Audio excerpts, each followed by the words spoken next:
Have you ever tried 350 rupees biryani? I'm at Laziza Hut restaurant. It's just beside East Ham station. వీళ్ళు 350 రూపీస్కే Pakistani style biryani అయితే ఇస్తున్నారు.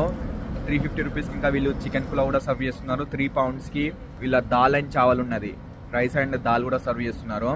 ఇంకేమేమి items ఉన్నాయి, నేనైతే ఇప్పుడు బిర్యానీ తీసుకుంటాం, టేస్ట్ చేసి చెప్తాం. మీరైతే ఎక్స్పెక్ట్ చేయొద్దు హైదరాబాద్ స్టైల్లో ఉంటుంది, స్పైస్గా ఉంటుంది, ఇదంతా ఏముండదు. 350 రూపీస్లా ఇక్కడ బిర్యానీ అయితే దొరుకుతుంది.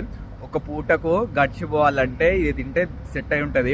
సో మీరైతే టేస్ట్కి అయితే ఎక్స్పెక్ట్ చేయకండి, క్వాంటిటీ అయితే సఫిషియంట్ ఉండేది. నేను ఆల్రెడీ ఎన్నోసార్లు ట్రై చేసిన. సో మీరు ఎవరన్నా ఈస్ట్ హామ్ సైడ్ ఉంటే ఒకసారి అయితే ట్రై చేయండి. బిర్యానీ చూడొచ్చు, దీంట్లో కొంచెం గ్రేవీ కూడా వేసిండు, చికెన్ గ్రేవీ. అండ్ టేస్ట్ మాత్రం హైదరాబాద్ లెక్క అయితే ఎక్స్పెక్ట్ చేయొద్దు. ఇది స్వీట్గా ఉంటుంది బిర్యానీ. 350 రూపీస్కి అయితే వర్తం. ఒకసారి అయితే మీరు ట్రై చేయండి.